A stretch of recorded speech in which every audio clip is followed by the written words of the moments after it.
Welcome my dear student. अभी आप देख रहे हैं mathematics channel Rajendra concept of mathematics. Exam मिलते हैं आपको हायर मैथमेटिक्स से रिलेटेड अनेक टाइप का वीडियो। और अभी हम डिस्कस करने वाले हैं मैट्रिसेस, चाहे वो विद्यार्थी इंजीनियरिंग मैथमेटिक्स के विद्यार्थी हो या फिर बीएससी या एमएससी या नेट गेट आईआईटी जैम, इस तरह के अनेक कंपटीशन की तैयारी करने विद्यार्थी के लिए इस चैनल पे बहुत ही बेहतरीन थ्योरी और बेहतरीन कॉन्सेप्ट के साथ वीडियो अवेलेबल रहेंगे। और मैट्रिसेस का कुछ टॉपिक मैंने पिछले लेक्चर में बताया गया है, यानी definition of matrices, types of matrices with example. और अभी हम डिस्कस करने वाले हैं कॉन्फर्मेबल फॉर मल्टीप्लिकेशन। मल्टीप्लिकेशन करने से पहले किसी मैट्रिक्स को चेक करना होता है कि ये कैसे ये किस फॉर्म से हम चेक किया जाए कि ये मैट्रिक्स दो मैट्रिक्स मल्टीप्लिकेशन होगा। और वो विद्यार्थी इंजीनियरिंग मैथमेटिक्स का हो या बीएससी का हो, ये बेसिक कॉन्सेप्ट है जो कि आपके सिलेबस के लिए ये बहुत ही महत्वपूर्ण है। ठीक है, तो थोड़ा देखते हैं क्या है कॉन्फर्मेबल मैट्रिक्स, इसके बारे में देखिए। लिखा गया है लेट ए बराबर A I J M into N and B बराबर भी एक मैट्रिक्स है I into J B into Q. We two matrices which are said to be conformable for the product AB if the number of column in A called prefactor is equal to the number of B called postfactor. Thus AB is defined N बराबर B, second में BA is defined Q बराबर N। देखिए, सबसे पहले हम बताना चाह रहे हैं कि कॉन्फर्मेबल मैट्रिक्स होने के लिए लिखा गया है the product AB if the number of column in A, यानी ए मैट्रिक्स का जो कॉलम वाला पार्ट दिख रहा है, ए मैट्रिक्स का जो कॉलम वाला पार्ट दिख रहा है वो प्रीफैक्टर कहलाएगा, is equal to the number of row, यानी इन बी, यानी बी मैट्रिक्स का जो रो का पार्ट दिख रहा है वो पोस्ट फैक्टर कहलाएगा। यानी एक चीज ध्यान रखिएगा कि प्रीफैक्टर और पोस्ट फैक्टर, पहले ये पता करना होगा कि प्रीफैक्टर क्या होता है, पोस्ट फैक्टर क्या होता है। तो दोनों मैट्रिक्स में जो ए मैट्रिक्स का है वो कॉलम वाला पार्ट जो है प्रीफैक्टर कहलाएगा और बी मैट्रिक्स का रो वाला जो पार्ट दिख रहा है वो पोस्ट फैक्टर कहलाएगा।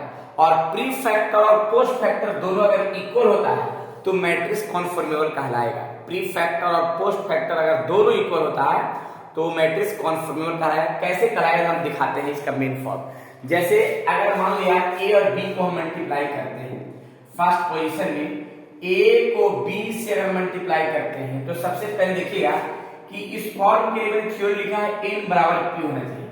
तो n बराबर p होगा, यानी प्रीफैक्टर और पोस्ट फैक्टर इक्वल हो जाएगा तो समझिए कि ये कॉन्फर्मेबल है। और जब कॉन्फर्मेबल रहेगा तो मैट्रिक्स को मल्टीप्लाई कर सकते हैं। कैसे करना है जरा देखना है। सबसे पहले चेक, तो दो रो और तीन कॉलम, दो रो और तीन कॉलम, इसमें कितना रो है, तीन रो और तीन कॉलम है।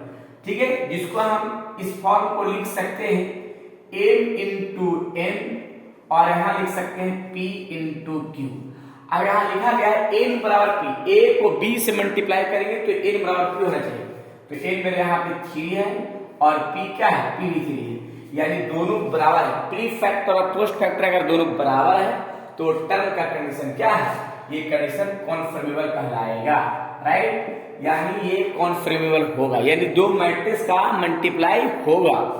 और आगे देखते हैं सेकंड पोजीशन में, अगर b को a से मल्टीप्लाई करना होगा तो b को a से मल्टीप्लाई करें q बराबर m होना चाहिए, q बराबर m। तो q है कितना, तो q मेरा 3 है और m कितना है, 2 है। तो q बराबर m जो है ये है ही नहीं, अगर इक्वल नहीं है तो मैट्रिक्स ये कॉन्फर्मेबल नहीं है। और जब कॉन्फर्मेबल नहीं है तो ये मैट्रिक्स को प्रोडक्ट नहीं कर सकते। तो ये है चेक करने का तरीका कि मैट्रिक्स में प्रीफैक्टर और पोस्ट फैक्टर इक्वल टर्म होगा, कॉन्फर्मेबल कहलाएगा, अगर नहीं इक्वल है तो कॉन्फर्मेबल नहीं कहलाएगा। राइट, अब सवाल है कि दो मैट्रिक्स को जब ये कॉन्फर्मेबल होगा तो मल्टीप्लाई कैसे करेंगे, इसके बाद इसको नोट किया जाए, इसके बाद हम आगे बढ़ाते हैं। Next, multiplication of matrices. Let a I j m into n and b equals to b I j m p into q with two matrices conformable for the product ab। देखिए, अब मल्टीप्लिकेशन करने का तरीका थोड़ा सा हम दिखा रहे हैं, थोड़ा ध्यान से देखिएगा। इसमें सबसे पहले इसमें काम क्या करते हैं कि ए बराबर जो मैट्रिक्स है 2 रो 3 कॉलम और बी मैट्रिक्स है 3 रो 3 कॉलम, जिसको हम लिख सकते हैं m इंटू n और p इंटू q। और a और b को अगर हम मल्टीप्लाई करना चाहते हैं तो a को b से अगर मल्टीप्लाई करेंगे, इसका रूल है कि n बराबर q होना चाहिए। तो n मेरा 3 है और p मेरा 3 है, यानी कॉन्फर्मेबल है। तो मल्टीप्लाई कैसे करेंगे इसके बारे में थोड़ा देखिएगा। मल्टीप्लाई करने का तरीका, a तो है मेरा सामने 1 2 -3 -2 1 7 और b जो है ये भी लिखा गया है 2 3 1 6 4 1 1 6 3। अब दोनों को हम मल्टीप्लाई करते हैं। दोनों को मल्टीप्लाई कैसे करते हैं, ध्यान से। रो का मल्टीप्लाई कॉलम से किया जाएगा। रो का मल्टीप्लाई कॉलम से 1 इंटू 2 प्लस 2 इंटू 6 प्लस इतना इंटू इतना -3 इंटू 1। अब इसी रो का मल्टीप्लाई सेकेंड कॉलम से किया जाएगा। तो 1 into 3 plus 2 into 4 plus -3 into 6। अब आइए फर्स्ट रो का मल्टीप्लाई थर्ड कॉलम से करेंगे। तो 1 into 1 plus 2 into 1 plus -3 into 3 ये इस तरह से मल्टीप्लाई करते हैं। इसी प्रकार से सेकेंड रो का भी मल्टीप्लाई करेंगे तीनों कॉलम को बारी बारी से। तो पहले सेकेंड रो का मल्टीप्लाई करते हैं फर्स्ट कॉलम से -2 into 2 plus 1 into 6 plus 7 into 1, right. Second row का ही मल्टीप्लाई करेंगे फर्स्ट कॉलम से -2 into 3 plus 1 into 4 plus 7 into 6, right. फिर सेकेंड रो का ही मल्टीप्लाई करेंगे थर्ड कॉलम से -2 into 1 plus 1 into 1 plus 7 into 3, right. अब इसके बाद जो फॉर्म है वो थोड़ा लिख लेते हैं, सबको मल्टीप्लाई करके ऐड कर देते हैं तो ज्यादा बढ़िया होगा और अच्छा भी हो जाएगा। देखिए यहाँ पे क्या करेंगे कि 2 प्लस 12 -3, इसका 3 प्लस 8 -18, फिर होगा 1 प्लस 2 -9, ठीक है। फिर इसके बाद आगे बढ़ते हैं तो कितना होगा -4 plus 6 plus 7 -6 plus 4 plus 42 -2 plus 1 plus 21। अब सभी को हम ऐड कर देते हैं तो यहाँ पे आएगा 40 यानी 40 - 3 11, राइट। और ये आएगा इसमें से 8 और 3 11, 18 में से 11 घटेगा तो बचेगा -7 और ये आएगा -6। देखिए कहीं माइनस प्लस में गलत हो जाए उसको कमेंट बॉक्स में जरूर बताइएगा, ठीक है। 6 और 7 13, 13 में से 4 आएगा 9, फिर यहाँ पे आएगा 46 यानी 40, इसका भी आएगा 22 22 20। तो ये हो गया दो मैट्रिक्स का मल्टीप्लिकेशन करने का तरीका जो सामने दिख रहा है, राइट। चलिए तो हम आगे बढ़ते हैं नेक्स्ट थ्योरी की ओर। ऐसा ही दो मैट्रिक्स का मल्टीप्लिकेशन करना है और बहुत सारा क्वेश्चन बनाना है, प्रैक्टिस करना है।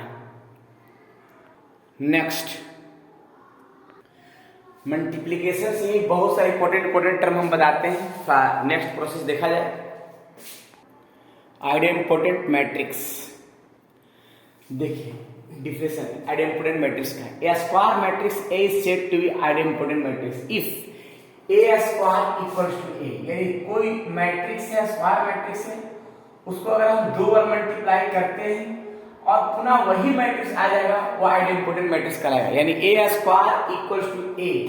जैसे मैंने एक एग्जांपल लिया है, इसको हम 2 बार मल्टीप्लाई करते हैं यानी ए इंटू ए मल्टीप्लाई किया। देखते हैं दोनों को मल्टीप्लाई करके अगर पुनः वही आ जाएगा तो ऐसा मैट्रिक्स ही आइडेम्पोटेंट मैट्रिक्स कहलाएगा। तो इस फॉर्म को देख लेते हैं 1 -2 और -3 और फिर वही 2 -2 और -4 -1 3 4 1 -2 और -3, राइट। अब इसके बाद जब देखते हैं दो मैट्रिक्स रो का मल्टीप्लाई क्या से होगा, कॉलम से होगा। तो 2 इंटू 2 यहां देखिए 2 इंटू 2 प्लस इसको इससे किया जाएगा तो -2 इंटू -1, अब इससे किया जाएगा -4 इंटू 1। फिर फर्स्ट रो का मल्टीप्लाई सेकेंड कॉलम से किया जाएगा तो देखिए 2 into -2 plus -2 into 3 plus -4 into -2। और ये फर्स्ट रो का मल्टीप्लाई सेकेंड कॉलम से किया जाएगा, ठीक है। तो यहाँ पे 2 into -4 plus -2 into 4 plus -4 into -3, ठीक है ना, इस तरह से किया गया। फिर इसके बाद जरा देखते हैं, फिर अब सेकेंड रो का मल्टीप्लाई हम फर्स्ट कॉलम या सेकेंड कॉलम थर्ड कॉलम तीनों कॉलम को वारी वारी से करते हैं। तो देखिए इससे मल्टीप्लाई करते हैं -1 इंटू 2, 3 इंटू -1, 4 इंटू 1, इसी रो को इस कॉलम से करते हैं तो -1 into -2 plus 3 into 3 plus 4 into -2। अब इसी रो को इस कॉलम से करते हैं -1 इंटू -4 प्लस 3 इंटू 4 इंटू -3, ठीक है। और फर्स्ट थर्ड रो का मल्टीप्लाई तीनों कॉलम को बारी बारी से करते हैं 1 इंटू 2 प्लस -2 इंटू -1 और प्लस -3 इंटू 1। इसी रो को मल्टीप्लाई कॉलम से करते हैं 1 इंटू -2 प्लस -2 इंटू 3 प्लस और -3 इंटू -2। अब इसी रो का मल्टीप्लाई इस कॉलम से करते हैं तो 1 into -4 plus -2 into 4 plus -3 into -3, ऐसा ही किया जाएगा, ठीक है। अब सभी को हम मल्टीप्लाई करके ऐड करते हैं, देखिए कैसे करना है। तो यहाँ पे आएगा 4 प्लस 2 -4, इसे करते हैं -4 -6 प्लस 8, यहाँ भी -8 प्लस 12, राइट। फिर आइए -2 -3 प्लस 4, फिर इसमें भी आना है तो आ जाएगा +2 प्लस 9 -8, फिर आएगा +4 प्लस 12 -12, और यहाँ पे आएगा 2 प्लस 2 -3 -2 -6 प्लस 6 -4 -8 प्लस 9, और सभी को हम ऐड करते हैं। ऐड करने के बाद देखते हैं इसका क्या फॉर्म आता है। तो यहाँ देखिएगा, इसको आएगा यहाँ पे 2 आ जाएगा, यहाँ पे आ जाएगा 10, यानी यहाँ पे आएगा -2 आ जाएगा, और इसमें आ जाएगा -4, राइट। फिर इसका आ जाएगा -1, यहाँ पे आ जाएगा 3, और इसका आ जाएगा 4, ठीक है। फिर इसमें आएगा 1, और इसका -2, और यहाँ पे -3। अब जरा देख लीजिए कि a स्क्वायर बराबर जो आया है मल्टीप्लाई करके, वो पुनः लगता है कि क्वेश्चन ही दिख रहा है, और इस तरह से क्वेश्चन दिख रहा है, यानी a स्क्वायर बराबर क्या a आ गया। तो a square equals to a आएगा, वैसा मैट्रिक्स ही आइडेंटिटी मैट्रिक्स कहलाएगा। कोई स्क्वायर मैट्रिक्स को अगर हम स्क्वायर और मल्टीप्लाई करते हैं, 2 बार मल्टीप्लाई करते हैं, पुनः क्वेश्चन ही आता है, तो मैट्रिक्स आइडेंटिटी कहलाएगा, राइट। ये शॉर्ट पार्ट है, ये ध्यान रखिएगा, राइट। चलिए नेक्स्ट देखिए, periodic matrix. A square matrix A is said to be periodic matrix with period k, where k is a least positive integer such that a के power k plus 1 equals to a, यानी a के power 3 equal to a के power 5 equal to a के power 7 equal to a dot dot dot. देखिए periodic matrix क्या है ना, इसके पहले मैंने आइडेंटिटी मैट्रिक्स बताया, तो a के पावर 2 यानी 2 ही बार मल्टीप्लाई हुआ और पुनः क्वेश्चन आ जाएगा, वैसा मैट्रिक्स ही आइडेम्पोटेंट मैट्रिक्स कहलाएगा।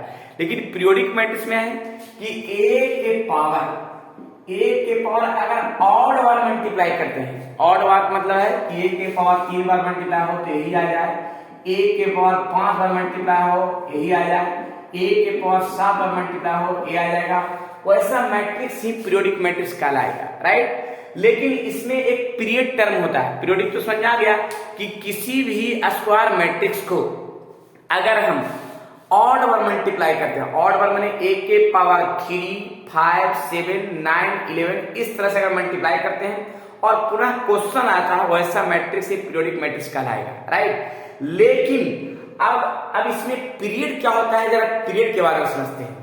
तो पीरियड क्या होता है कि इसमें एक फॉर्म लिखा हुआ है a के power k plus 1 equal to a। अब यहाँ पे एक फॉर्म, जैसे मान लें a के पावर 3 है, तो a के पावर 3 को हम ऐसे लिख सकते हैं, 3 को लिख सकते हैं 2 प्लस 1, 3 को लिख सकते हैं 2 प्लस 1, और इसमें k के स्थान पर जो टर्म दिखेगा, k के स्थान पर जो टर्म दिखेगा वही पीरियड कहलाएगा। तो यहाँ पे k का टर्म कितना है, 2 है, तो यही मेरा 2 जो है पीरियड कहलाएगा। यानी पीरियड का फॉर्म मैंने यहाँ बताया है a के power 2 plus 1 equal to a, जिसमें से 2 जो है पीरियड कहलाएगा, राइट। अगर ऐसा ही हम यानी a के पावर 3 में पीरियड मेरा 2 हो जाएगा। इसी प्रकार से अगर हम पूछे कि a के पावर 5 है और इक्वल टू a आया है, तो यानी इसमें तो पीरियोडिक है, लेकिन इसके पीरियड क्या हुआ, तो पीरियड क्या हुआ देखिएगा, a के पावर 4 प्लस 1, अगर 4 प्लस 1 है तो यहाँ पे k जो है, k का जो फॉर्म है वो 4 है, और 4 ही मेरा क्या कहलाएगा, पीरियड कहलाएगा। तो इसमें शॉर्ट तरीके याद रखना है कि जो भी पीरियोडिक रहेगा, a के पावर अगर 5 है तो उसका एक कम पीरियड कहलाएगा, 4 कहलाएगा। a के पावर 7 वाला पीरियोडिक है तो इसका पीरियड 6 कहलाएगा। a के पावर 9 है तो उसको एक जो है कम वाला पार्ट यानी 8 है जो पीरियड कहलाएगा। तो पीरियड जो है उसके टर्म एक पीछे वाला टर्म पीरियड कहलाता है, यानी ऑड का एक पीछे इवन टर्म ही पीरियड कहलाएगा, और ऑड नंबर पावर में ही पीरियोडिक कहलाएगा। यह है पीरियोडिक फंक्शन का फॉर्म जो सामने दिख रहा है। अगर किसी विद्यार्थी से पूछा जाए कि a के पावर 51 इक्वल टू a है, यानी ये पीरियोडिक तो है लेकिन इसके पीरियड कितना होगा, तो इसके पीरियड होगा 50 हो जाएगा, यानी 50 हो जाएगा इसका पीरियड। तो इस तरह से हम पीरियड का टर्म निकाल सकते हैं पीरियोडिक के लिए। चलिए इसको नोट किया जाए। नेक्स्ट प्रोसेस हम बताते हैं, nilpotent matrix. nilpotent matrix, a square matrix A is called nilpotent matrix if the exist A belongs to n, A के power k equal to 0, k is called the index of nilpotent of matrix A। देखिए सबसे पहले इसमें हम बताना चाह रहे हैं कि अगर कोई मैट्रिक्स है, उस स्क्वायर मैट्रिक्स है, उसको हम सबसे लीस्ट बार अगर मल्टीप्लाई करते हैं, अगर वो 0 मैट्रिक्स आता है तो nilpotent मैट्रिक्स कहलाएगा। जैसे देखिएगा एक एग्जांपल से हम प्ले कर रहे हैं तो ज्यादा बढ़िया होगा। A बराबर एक कोई मैट्रिक्स ले लिया, A बराबर कोई मैट्रिक्स दिया गया 2 - 4 1 और -2। अब इस मैट्रिक्स को अगर हम 2 बार मल्टीप्लाई करते हैं, इस मैट्रिक्स को 2 बार मल्टीप्लाई करते हैं, 3 बार मल्टीप्लाई करते हैं, 4 बार मल्टीप्लाई करते हैं, जो सबसे कम बार मल्टीप्लाई करें और 0 मैट्रिक्स आ जाए वैसा मैट्रिक्स nilpotent मैट्रिक्स कहलाएगा। तो मान लिया हम 2 बार मल्टीप्लाई करते हैं, तो देखते हैं 2 बार मल्टीप्लाई करने पर क्या आता है, 0 मैट्रिक्स आता है या नहीं आता है। तो ये लिखा है a के पावर k, ठीक है।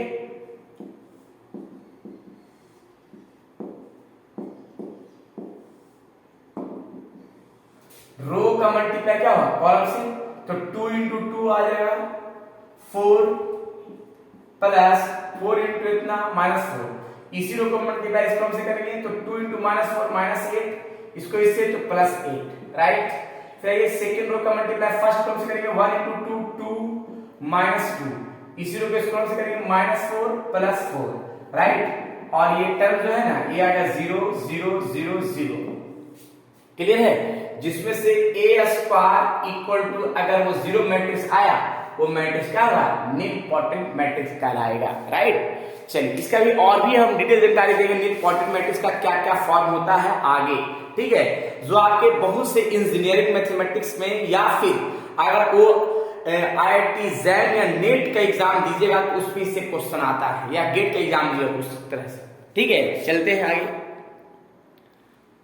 Next, elementary matrix. देखिए, A square matrix A is called an elementary matrix if A square equals to I यानी यूनिट मैट्रिक्स, जिसको आइडेंटिटी मैट्रिक्स बोलते हैं, या फिर A inverse equals to A, वो कहलाएगा एलिमेंट्री मैट्रिक्स। जैसे एक स्क्वायर मैट्रिक्स है, इस स्क्वायर मैट्रिक्स को अगर हम दो बार मल्टीप्लाई करते हैं और अगर एक यूनिट मैट्रिक्स आता है तो वैसा मैट्रिक्स एलिमेंट्री मैट्रिक्स कहलाएगा। तो एक मैट्रिक्स मैंने लिया है, इसको हम दो बार मल्टीप्लाई करके दिखाते हैं, 1 0 0 0 1 0 A B -1, राइट। फिर और भी देख सकते हैं, 1 0 0 0 1 0 A B -1, ठीक है। और इसको हम मल्टीप्लाई करते हैं, रो का मल्टीप्लाई कॉलम से होगा 1 0 0, ठीक है, यानी 0 0। फिर इसी रो का मल्टीप्लाई इस कॉलम से करेंगे 0 प्लस 0 प्लस 0, इसी रो का मल्टीप्लाई इस कॉलम से करेंगे 0 प्लस 0 प्लस 0, ठीक है। चलिए अब आइए सेकंड रो का मल्टीप्लाई तीनों कॉलम को बारी बारी से, तो हो जाएगा 0 प्लस 0 प्लस 0, इसी को इसमें 0 प्लस 1 प्लस 0। आइए सेकंड रो का थर्ड कॉलम से 0 plus 0 plus 0, 0 plus 0 plus 0। Third row का मल्टीप्लाई करेंगे तीनों कॉलम को बारी बारी से, A प्लस 0 माइनस A, इसी को इसे करेंगे तो आएगा 0 प्लस B माइनस B, इससे मल्टीप्लाई करेंगे तो आएगा 0 प्लस 0 प्लस 1। यानी ये फॉर्म आ गया क्या, ये फॉर्म का कहानी है कि ये हो गया 1, ये हो गया 0 और ये हो गया 0, ये हो गया 0 1 0 0 0 1। ये देखिए A square equals to I आ गया, वैसा मैट्रिक्स ही एलिमेंट्री मैट्रिक्स कहलाएगा जो सामने दिख रहा है, ठीक है।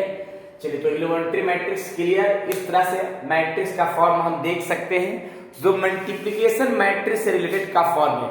इसका भी जितना भी मैंने बताया, आइडेंटिटी मैट्रिक्स, फिर बताया क्या पीरियोडिक मैट्रिक्स, निलपोटेंट मैट्रिक्स और एलिमेंट्री मैट्रिक्स, ये सभी का भी एक डिटेल एक्सप्लेनेशन है जो आपके एग्जाम, नेट, गेट, इस तरह के अनेक कंपटीशन में काम आएंगे। उसका भी हम एक्सप्लेन करके बताएंगे नेक्स्ट प्रोसेस में, नेक्स्ट वीडियो में। जब तक के लिए जो आपके सिलेबस में है, जो इंजीनियरिंग मैथमेटिक्स का, उसके थोड़ा सा बेसिक हम जानकारी दे रहे हैं, और उसके बाद आपके जो सिलेबस का है उस चीज पर हम चला जाएगा, ठीक है। तो थोड़ा बेसिक जानकारी बहुत जरूरी होता है ताकि सभी विद्यार्थियों के लिए जानकारी हो सके। चलिए, तो आज इतना ही, फिर नेक्स्ट लेक्चर में मिलेंगे नए थ्योरी, नए क्वेश्चन के साथ। जब तक के लिए आप लोग खुश रहिए, स्वस्थ रहिए और मस्त रहिए, और विद्यार्थियों में जरूर शेयर करते रहिए ताकि उन विद्यार्थियों के भी सिलेबस, उनकी पढ़ाई संपूर्ण हो सके, राइट। चलिए, ठीक है।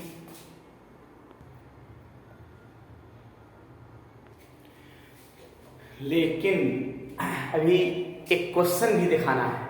क्वेश्चन क्या कि ये कमेंट बॉक्स में जाते जाते जरूर बताना है कि इसका कौन सा ऑप्शन होगा और ये टर्म कैसे बनेगा, इसका जरूर बताना है, ठीक है।